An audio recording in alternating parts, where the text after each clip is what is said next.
Welcome to the Grand Potential. Our podcast series in this segment is creating certainty in uncertain times. And today we have a very special guest. Carolyn Stern is with us. She's going to share with us all about this really interesting concept of emotional intelligence. She has supported over 10,000 businesses in this arena of emotional intelligence. Her business is called the EI Experience. So Carolyn, we are so excited to have you here today. Thanks for taking the time to come on to our podcast. Thank you for having me. I'm excited to be here. Awesome. So I'm just going to ask you a few questions. At the Grand Connection, which is our virtual networking community, we really follow three core values. The first one being connect, the second one being create, and the third, collaborate. So I'm going to focus on connect, Carolyn. So my first question to you is, I'm curious how emotional intelligence became this purpose and passion of your life and to create the EI experience for businesses. How did that happen? So yeah, thank you for asking. Like you, I didn't grow up knowing any of this, right? I grew up knowing that my education, I always thought, the more degrees you have, the more knowledge you have, the better you'll do in your career. And so I spent my life sort of focusing on trying to improve my education and sort of go up the corporate ladder. And it was every time I got promoted into senior leadership positions, there was always a ceiling. And I just knew that I wanted to do bigger things with my life. I was a child actor. That was my first job. So I always knew I needed a big audience. And in the heart of hearts, I really wanted to impact younger minds. So I left my senior marketing jobs and senior leadership jobs and sort of went back to school and became a teacher. And so 2 of my degrees are in education. 2 of my degrees are in business, and then my master's is in leadership, which is where I found emotional intelligence. But when I went to be a high school teacher, it was there that I learned that I had a secret sauce. And that secret sauce really was, as long as you create some structure and guidelines for young minds, and then believe in them, that they're empowered to do amazing things if you believe in them. And a great story is I had the sort of the thugs of the school in my entrepreneurship class. And on the first day of class, there was a girl and a boy that got into a fist fight in my class. And I thought, I was 28 at the time, 27, teaching, 18-year-olds and 17-year-old, 18-year-olds. And I thought to myself, oh my gosh, what am I going to do with these thugs? And it's kind of like their parents didn't know what to do with them. So they put them in an entrepreneurship class. And what I ended up doing at the time was just believing in them. So I gave these kids that literally got into a fist fight the titles of, you're going to be the VP of production for our little company that we're running, and you're going to be the VP of operations, and you're going to be the VP of human resources. And all of a sudden something shifted, that they realized that they had their whole lives, they were told they weren't good enough. They were in the principal's office all the time. And I just completely gave them trust and believed in them and said, we can do this. Well, in the history of the school board in Richmond, BC, our little business that was selling sweatshirts ended up making $10,000 in profit in 4 months. And all of a sudden I had the school board going, what is this teacher doing? And at that time I said, that's when I was like, okay, the secret sauce is really connecting with the people you're working with and communicating in a way that they believe in themselves, because our job as leaders is to push people forward. Once I learned that, hey, once you get to know your people, they can do extraordinary things, the light bulb went on. And at the time, I didn't know that this secret sauce that I had, creating structure and guidelines and believing in your people and connecting to them on a deeper level and treating them with respect and appreciation, was emotional intelligence. And when school was done and the business was soaring, it was there that I went, okay, I can impact more people. So I actually left teaching high school, got into teaching at the university, which I still do today, and started helping businesses. And once I realized that emotional intelligence, that people weren't learning this in schools. You know, we put, as an instructor, I give students stress. I don't teach them how to handle it. I put them in teams. I certainly don't teach them how to work within those teams. And so it's the school of life, ladies, that have taught us how to handle these things. It isn't our academic career. And one of the reasons people always ask me, Carolyn, why are you still a university professor? Because I still, although I have EI experience, which is our corporate training arm, and then I have my own brand, Carolyn Stern, where I do keynote speakings and online courses. And then I also teach at the university. People always say, why do you still teach at the university? Because you can probably make more in a day than you can in a semester. Because guess what? Young minds are who's taking over the business world.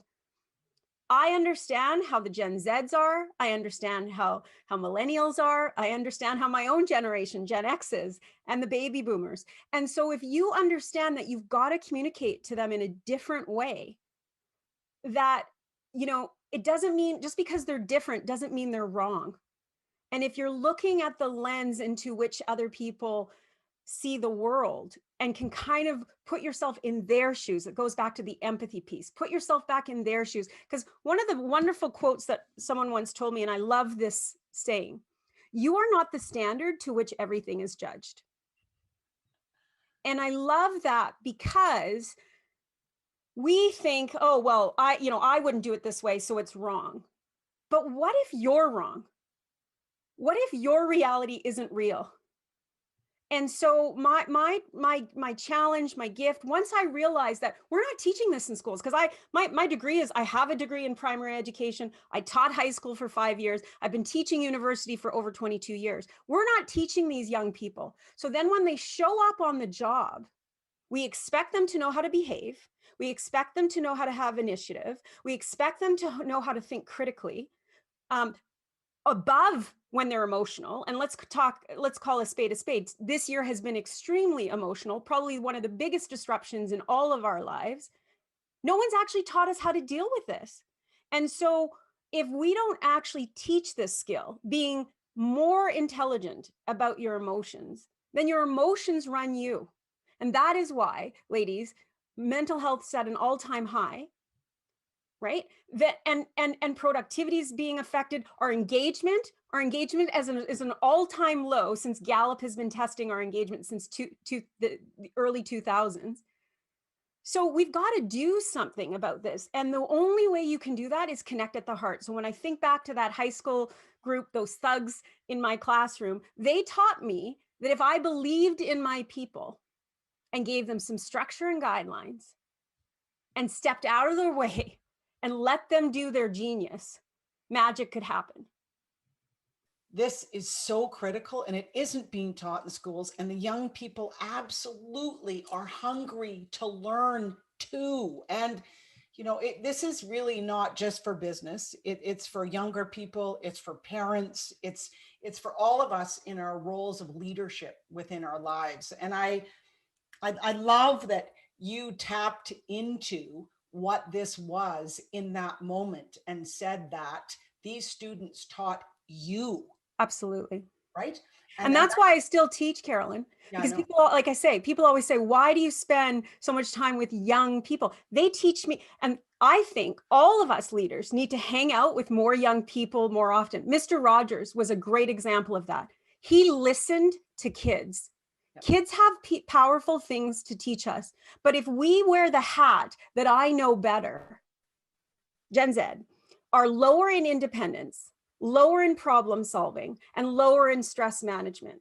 What does that mean? Well, when a pandemic hits, they don't know what to do. They grew up with these things, and they don't know how to make decisions on their own. Google has told them. They've also grown up with helicopter parents who have solved their problems for them. So these young kids don't know how to be self-reliant. They don't know how to solve emotional problems when they happen, and they certainly don't know how to know how to manage their stress. And so when the pandemic hit, we as a Gen X, I can't just say, well, figure it out, because they don't have the muscles, the emotional muscles to fix it. And so if we don't realize that we actually have created a generation like that. Now, millennials and Gen Zs get a bad rap, but you know what they are great at? Exactly what you said, Carolyn. They love learning. But if we're not teaching them this learning, then how are they going to learn it? And unless you had great parents or great mentors along the way, then it is the school of life that has had to teach them these lessons. And so it's super critical that we are teaching them in schools. And I'm proud to say that Capilano University, it took me 5 years to advocate to get a course in emotional intelligence in our system, accredited course in our School of Business. And we are one of the few universities across North America, following Yale's Emotional Intelligence Center, to follow suit. And so it took me 5 years, and it was just this spring that we had we just wrapped it up, our first emotional intelligence 13-week course that they get credit for. And then they now have those 15 emotional intelligence skills that these 30 kids got to be a part of, that none of these other students know. So when they get into the work world, they're already thinking, okay, is my problem solving? How am I doing here when I have an emotional problem? Am I having empathy? So not only are they aware of their own stuff, but they're also able to look at it through a different lens. But that took me 5 years to advocate for that, because it wasn't academic enough. Well, Susan and I come from an academic environment as well, and I know how long it takes to make change. So congratulations on that. And just think of the impact, not only with those kids, but with their families and with their future. And, this is such a critical piece, people. Listen to what Carolyn is saying and let it land, please, because we as business owners need to be the leaders of change with this too. And this has to do with our relationships with our family, with our strategic alliances, with our customers, with our communities, and how we serve. And, I think that, this really is supporting people to humble themselves and really open themselves up to new ways of thinking, new ways of behaving, and new perspectives in how they look at how they manage their business too. So just to bring it back to that. And I love your purpose and passion. I think it's absolutely inspiring. And I just thank you so much.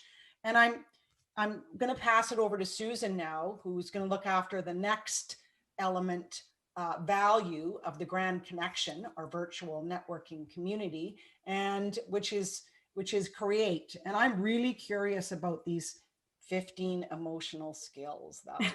I know. I wrote it down. I said, oh no, she's teaching that in her course. I want to know what they are, because in my section, create, I'm about, how can we create all of these skills that we learn at the Grand Connection and through the Grand Potential ourselves. And I know people are just burning to know. Okay, you want to know them? I'll tell you. Know them. Okay, so here they are. So ask yourself, because one of the first things, Susan, that I'll tell people is take an inventory of yourself, assess yourself. So as I go through these 15 questions, both you, Susan, Carolyn, I'd like you to tell me, are you high in this area?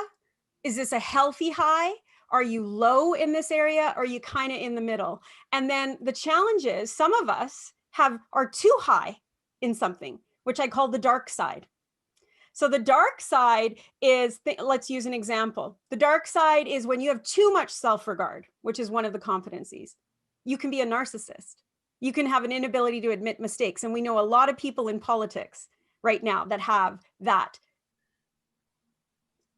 viewpoint. The challenge is I really want you, as I go through all 15 right now, I want you to take a moment. Where do I land? Because that's the first step that if you're going to ask me, Susan, what's the first step people can take? Feeling nervous now about this assessment here, what does that tell you? Okay, well, then I get curious about why you're nervous. And here's what the best thing that I'll tell you, Susan, that I did. The best thing was to look at myself without judgment or criticism. to look from above. Emotional intelligence is taking yourself, pretend this is you, and you're going to take yourself as an observer. And what can if I was directing this film about Carolyn Stern, how would I, first of all, describe her personality? And so today, right now, rather than getting nervous about, oh, shoot, what if I'm not good at this? And what if I'm not good at this?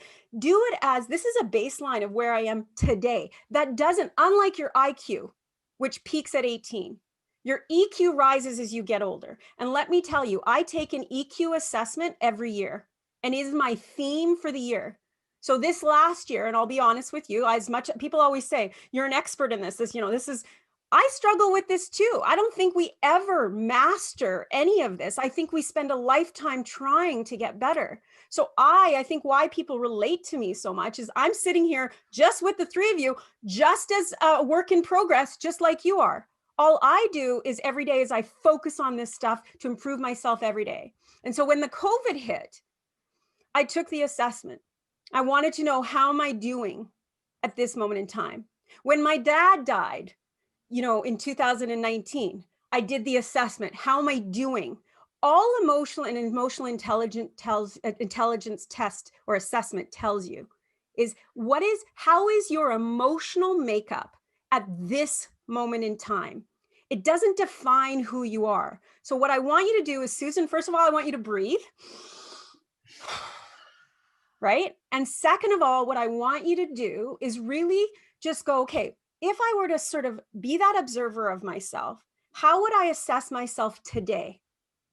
Because when my father died and I had to give a keynote speech 10 minutes before I got the phone call that my father just passed away, and I had 400 people waiting for me to give a keynote, and the show had to go on, I had to park my emotions, my fears, my sadness to the side and just get to work. So what I want you to do is park your worry, your judgments, your fears to the side, and just really look from an angle with compassion, but a true realistic viewpoint of how do I measure up?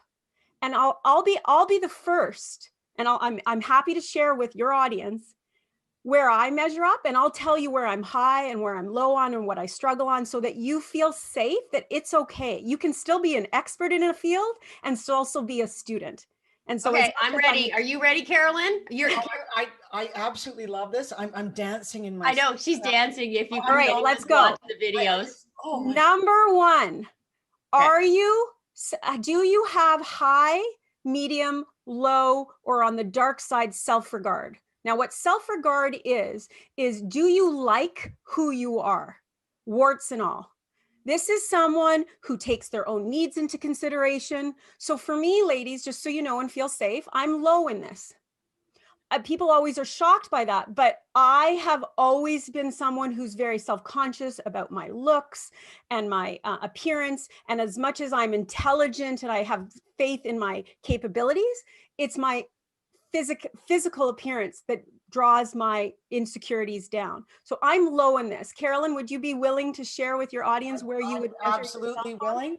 I'm really high in this, and I've always taken that objective perspective of stepping outside of myself and analyzing myself and observing myself. And I'm super happy to hear that that's a good thing. Yes. Now, question, are you too high? Because as I said, the dark side is when you become narcissistic and inability to admit mistakes. No, I'm the opposite. So you're a healthy high. Great. I'm a healthy high. I'm pretty high in this, but every once in a while I dip down and I'll have a moment. Okay. Like, I break my ankle last year and I'm just like, why was I such an idiot? And I'm fumbling around and I can't even, Okay. So it'll be high most of the time, but once in a while something will trigger it and it'll go down a little bit, and then I got to work myself back up, and I take. Okay, so notice that. The next one is sexualization. Are you living a life of meaning and purpose? Are you doing what you were meant to do? Do you want to constantly self-improve? Maslow talks about, the hierarchy of needs. At the highest level, he believed once all your physiological, your safety, your belonging, and your self-esteem needs were met, then you were self-actualized. So for me, I live my life with meaning and purpose. So I am very high in this. However, I'm on the dark side. And the dark side means is that I actually am never satisfied. I mean, I have 5 degrees, ladies, and I'm never, it's like, how much more do I need to achieve to finally be content? So the dark side of self-actualization is just enjoying and being content with your life, not looking for bigger, better, more. Okay, that's me. I'm there. I'm Okay. that one. Yep. Carolyn? I'm hitting the dark side. I'd say that if it's out of 10, I'm at an 8. And I used to be on the dark side. I was a driven machine. Yes. And in the last 7 years, I've completely changed my life. Great. To be a healthy self-actualization. Wonderful. And Wonderful. Susan and I are living our purpose and passion with the Grand Connection and doing what we're doing in this very second. I mean, this feeds both of us in such a beautiful way. So, you know, I'm super grateful for that too. And this is interesting because I did my yoga teacher training a few years ago, and I actually worried at the time that I was, because when in yoga, you're about, you know, being happy where you are in the moment. And I felt I lost my drive and my passion at that time. It was weird. I was sort of like, well, I don't have it. What's my Dharma?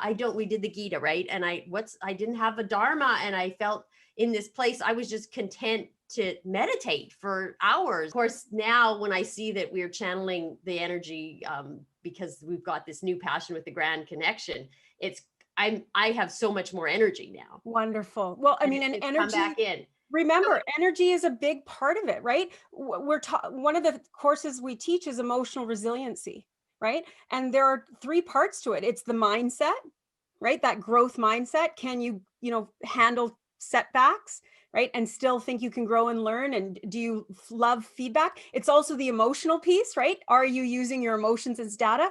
But energy is critical. Think about it, ladies. When are you your best self? When I wrote my thesis, I wrote it at 3 in the morning because I am a brilliant writer at 3 in the morning. Ask me to put a sentence together at 8 in the morning. I can't do that. So know when to leverage your energy. So Susan, the fact that this is giving you purpose and meaning and you're feeling the energy, tap into that, leverage that. And that's what you guys are doing. Oh. And an interesting fact, I was listening to a podcast about a year ago, and it was on a doctor was talking about longevity. And he's been studying all the things you can do to live a longer life, eating well, sleep, exercise, all the vitamins. And he said he thinks now that the biggest denominator factor of living longer lives is having purpose, more so than all those other things. And yes, that is actually one of the things I was going to talk to you later about, but absolutely having fulfillment in your life. And the key is, if you want to tie this back to business, one of the best questions that I ask every employee that works with me is, what do you need to feel connected to this team and to me? What do you need to feel to be appreciated? Like, what do you need to feel appreciated? And what do you need to feel fulfilled in your role? And then I shut up and I listen. And then I act on their feedback. Humans, as complicated as we are, it's not that complicated. And if we keep it back down to human connection, that's why emotional intelligence, again, I don't know why it's not taught in schools. I don't know why IQ is such a focus when these young kids can learn anything with Google now. Really, what we need to be teaching them are these soft skills. And why do we even call them soft? Because it makes it not as powerful or as meaningful. Emotions matter in the workplace because why? We are human. First and foremost, before we are a leader, before we are a parent, before we are a partner, anything, we are human. And if I can connect at your heart,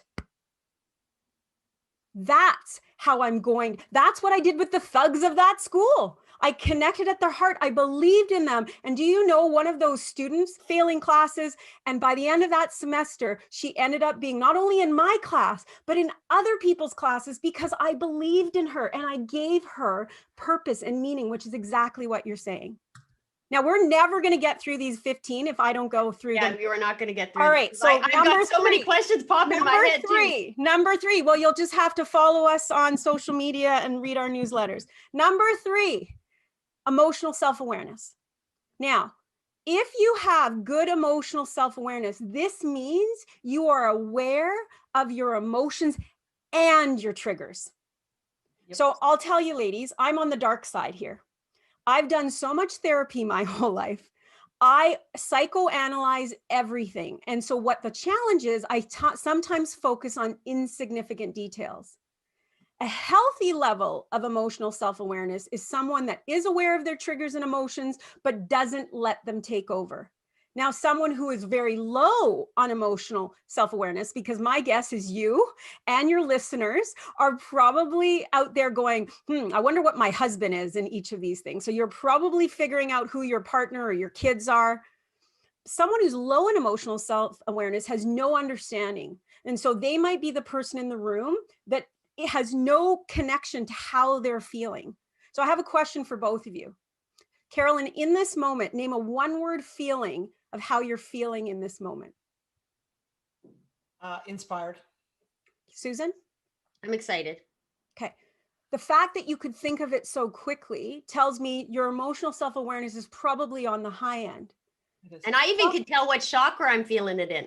Well, there you go. But here, Susan, are you like me and on the dark side, that you focus on so much insignificant details that we lose sight of the big picture? So I can come go, okay, Susan, you're doing this. Now get Great. back. Get Great. back. Wonderful. And Watch. Carolyn? Oh, well, I mean, I do this all the time too. I'm super healthy. I used to be not healthy in this arena. And honestly, in the last 10 years, I've made this one of my absolute critical focuses to be learning within myself what this is. This is the hardest one, right? If you're not aware, Yeah. For any change to happen, it starts with awareness. Yeah. And I'm super conscious of this all the time. Wonderful. Because I am moving towards the leader that I'm meant to be to serve the world with the grand connection. And I'm totally committed. And this is one area that my muscle is way stronger now than it was 10 years ago. Wonderful. Wonderful. Let's do the next one. Emotional expression. This is all about constructively expressing your emotions. So when you're angry, do you yell and scream and swear? Or do you just calmly say, I'm angry? Susan? Once in a while, I will get a little flamboyant. Okay, great. Yeah. Great awareness. Yeah. Carolyn? I'm very conscious of this too, because I know what it does when I lose control of this one. So I don't. I mean, I express how I feel in the moment with my communications, and I'm super aware of this too. Can I challenge you, Carolyn? Yeah. And we've just met, right? We've talked a couple of times. My guess is you're like me, you're on the dark side on this, and I'll tell you why. I love to, I'm very open like you. I'm an open book. The challenge is when you're with people that aren't an open book, it can be very intimidating. It can feel like you're floodlighting. And so right now, my partner, he came from a family that didn't talk about I love yous, and I am so full of I love yous and passion. Now, the positive to being high in emotional expression is I'm a really inspiring leader, which I can see, Carolyn, you are too.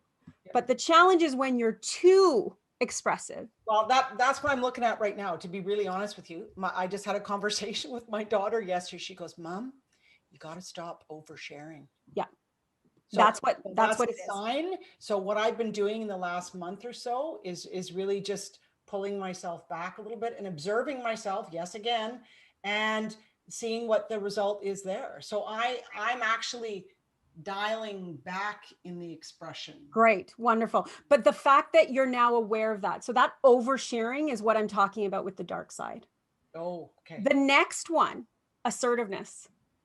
Do you say what you need to say when you need to say it? Are you someone that speaks up?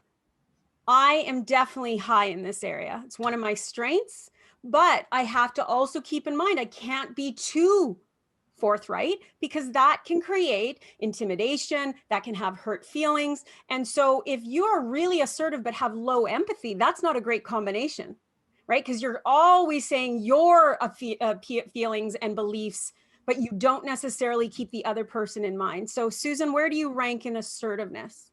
I'm working on it.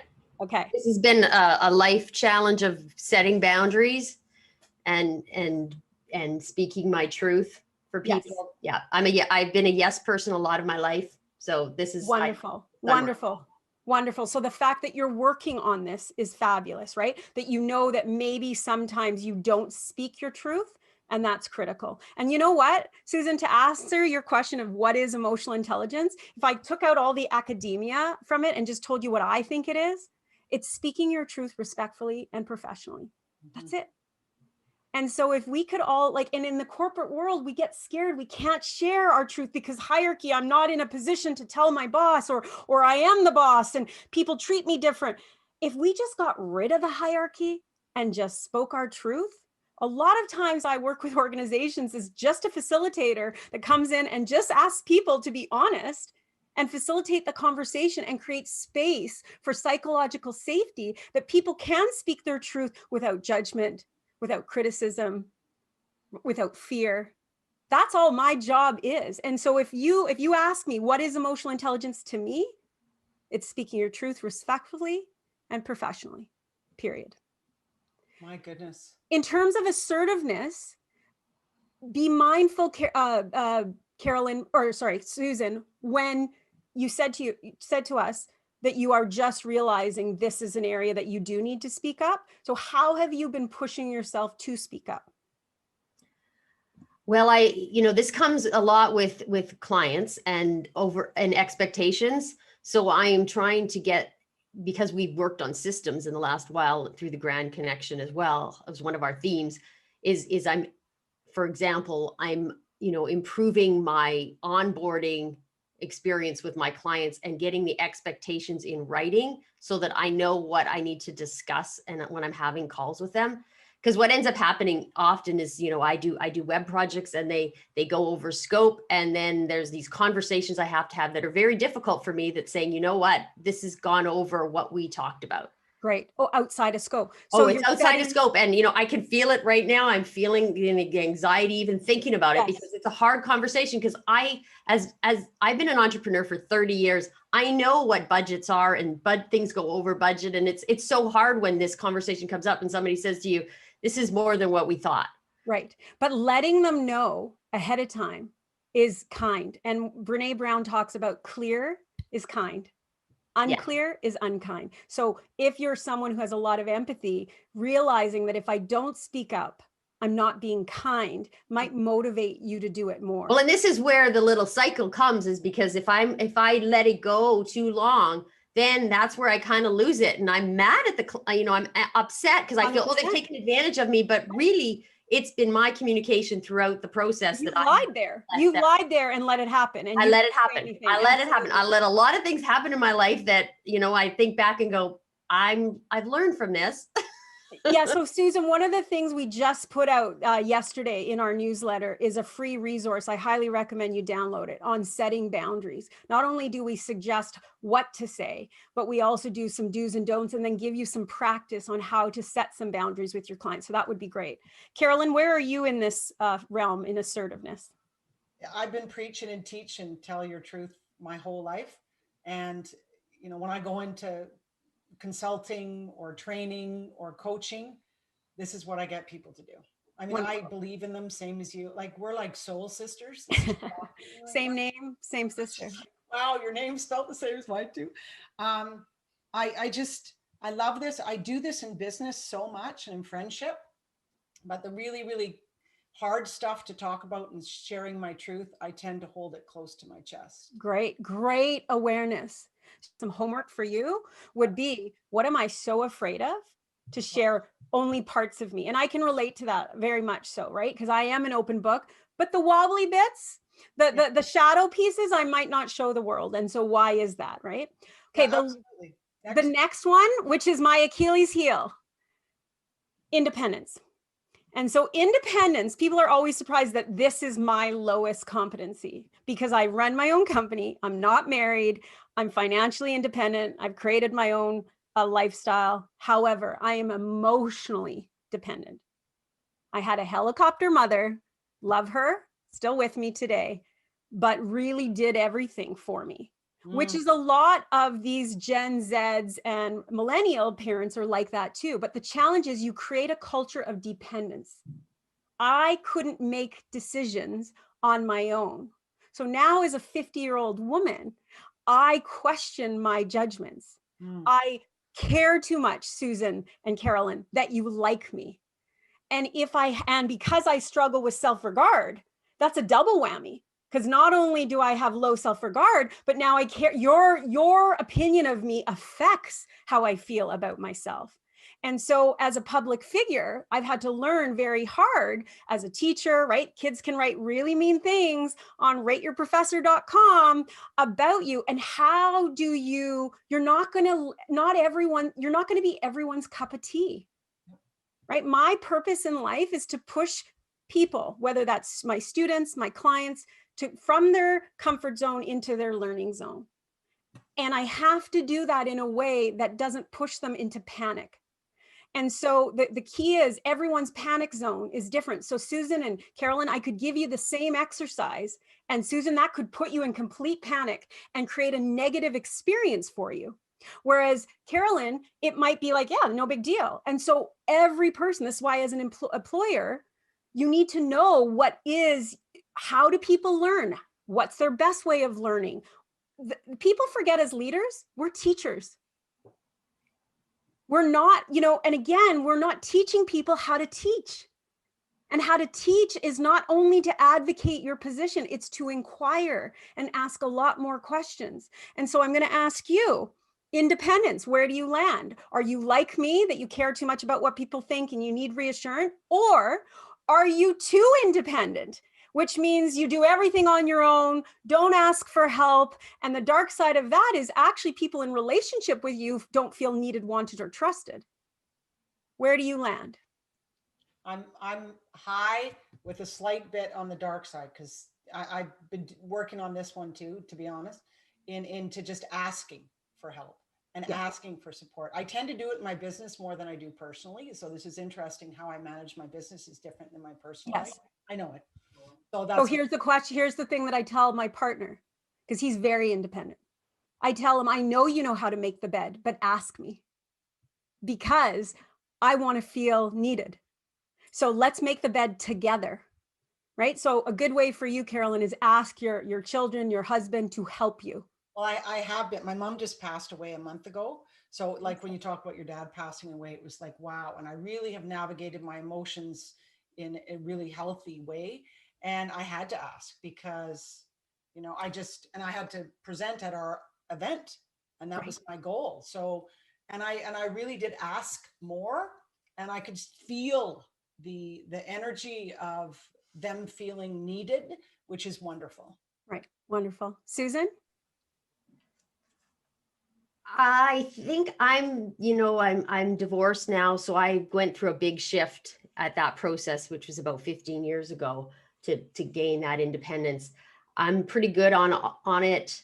Although that every once in a while, I still have this need to please my father, which still comes in there. And it's something even my sister and I, we've discussed many times. So we're going through that too. And, there's a lot of working on. That's okay. The list. When I first did this assessment, it gave me a roadmap on what I had to work on. So for me, this was the beginning. And this is why for the last 12 years, I've made it my life's purpose, is because guess what? No one taught us how to be independent. No one taught us how to be assertive. No one taught us how to be emotionally self-aware. We had to learn that along the way, if at all, right? So just like we all have a six-pack under here, I don't know, I've yet to see mine. The more crunches I do, the more it comes out. It's the same thing with your emotional muscles. You have all of these, Susan, as do you, Carolyn. Some of them are underutilized. Some of them are overutilized. The key is, if you learn nothing from this talk today, it's this. It's about balance. So Carolyn, you might need to lower some of if you took the assessment, you might be super high in emotional intelligence, but is that a good high? And so, and Susan, you might be lower in some areas and you need to increase. So that for me, I just have to figure out which areas do I need to balance so that I sort of have all my competencies lined up so that I am a well-balanced leader, human, partner, etc. Okay, we're going to run out of time. So I'm going to quickly go over the last few, and I'm not going to, just in terms of time, I'm not going to ask you each to go over each one. That's good. The next one is interpersonal relationships. So how do you solve, or do you have mutually satisfying relationships, right? If you're too high in this, maybe you place too much happiness on your friendships. If you're too low in this, you might be socially awkward or don't, have a hard time getting to know people. The next one is empathy. Empathy is all about putting yourself in somebody else's shoes. Can you see it from their lens? Now, there are 3 types of empathy, ladies. There's cognitive empathy, that's perspective taking. There's affective empathy, I feel your pain. And then there is compassionate empathy, I feel your pain and I want to help. A lot of people in health areas, like service areas, whether you're a marketer or whether you're a coach, sometimes have too much empathy and then get enmeshed in people's stuff. And so it's really important, again, to set boundaries. The next one is social responsibility. And that's not about being green necessarily, although it can be. It's about wanting to give back to the greater good. And so the Grand Connection and what you ladies are doing for this community is a great example of you showing your social responsibility. But here's the challenge. The dark side of social responsibility is when you're too giving, you do what my mother did and created a culture of dependence. And so it's really important to be that teacher, that leader, to help them, but not do it for them. The next one is problem solving. Problem solving is not whether you can solve, find solutions. It's finding solutions to emotional problems. So if you're an architect or if you're an accountant and that's your job, yes, that's one thing. But how good are you at solving emotional problems? The next one is reality testing. This one's interesting. Are what you're seeing real? Is what you're seeing real? Or are you living in la la land? And so this is really taking that observer point of view, as I said, looking from above, but it's one step further. So let's say you, Carolyn, Susan, and I saw a disagreement between person A and person B. If I was being objective, I'd say, okay, here's my vantage point. Here's what I think happened to these people. Here's how I see it. I'm not emotionally attached. I can look from above. But I'm looking at it through my lens. Mm-hmm. What I need to do is say, hey, Susan, did you see what happened with person A and B? How do you see that? And then I have to ask you, Carolyn, the same question. And from there, taking all of your perspectives as well as my own, then be objective. And so reality testing is really challenging because I'm going to ask you all, is your reality real? And the challenge is we are not the standard to which everything is judged. And so we really need, and especially countrywide, just because child labor is a no-no in North America, in China, it's acceptable. Does that mean China's right and we're wrong, or we're right and they're wrong? No, it's just a matter of perspective. The next one is impulse control, which I will be honest, I shop too much. Retail therapy has certainly been my Achilles heel. So, this is, do you make rash decisions? Do you interrupt people? Do you drink too much? Do you smoke too much? Do you eat too much? Are you able to resist temptation? And then the problem is when you're on the dark side of impulse control, it's a great thing. You control all your impulses, but you are a super slow decision maker because it takes you forever to make a decision. The next one is flexibility. How adaptable are you? So think of COVID. Been really stubborn and stuck in your ways, and I don't want to do it this way. And so it's really about adapting in times of change, right? When you're too flexible, you don't have a strong sense of purpose or meaning. And sometimes you got to put your line in the sand. The next one is stress tolerance. How much stress can you take without a decrease in performance? This is all about, are you able to handle what life throws at you and still continue? Mm-hmm. And so this year has been very trying. As I said, I was in the Vancouver Sun in December, and they interviewed me on both video and print. And the question was, You know, I said COVID in fact is a gift. Now, I'm not discrediting all the lost jobs, lost lives, all the disruption it has done, but it has been a gift to this younger generation to teach them how to be more emotionally resilient. Google does not know how to solve this problem. These young kids are going to have to figure out how to take their own learning into consideration. How do I adapt? How do I not be with friends? And then the final one is optimism. So optimism is, how do you have a positive outlook on life? Now, if you're too optimistic, you might not never see the negative side to things. If you're low in optimism, you're a pessimist. And so it's about balance. So those, in a very long version, are the 15 emotional intelligent competencies. And the first step I would do for anyone listening, is to really assess yourself without judgment, without criticism. Where am I, and why do I do the things I do? The moment I figured out why I was struggling in independence, lifelong roadblocks dissolved.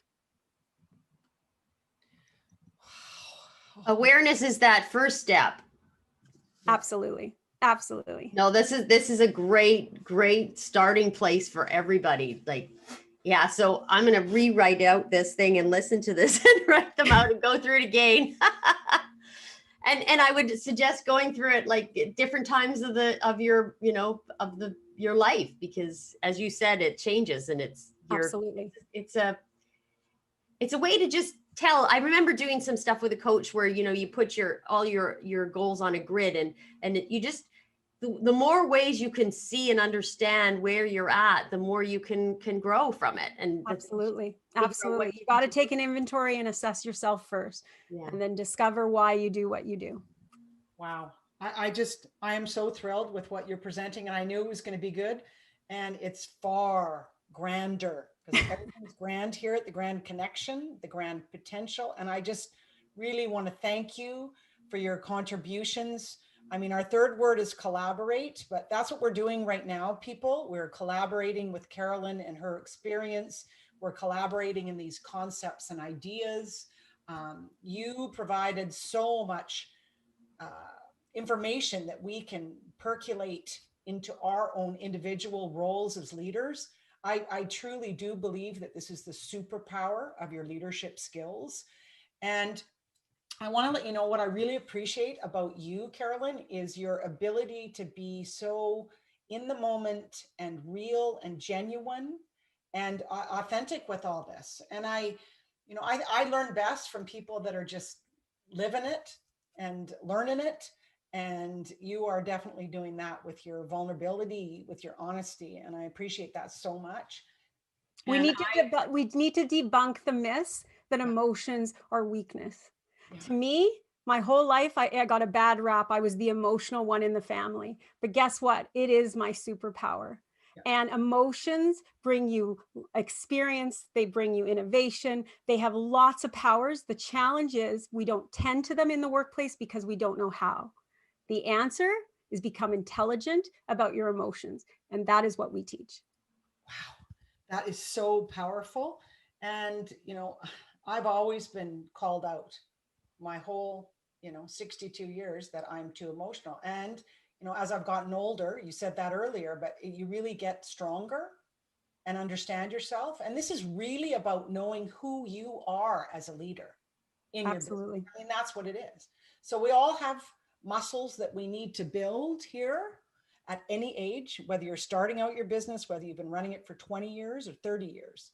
So how can we find out about you? How can people find out more and connect with you with the EI experience?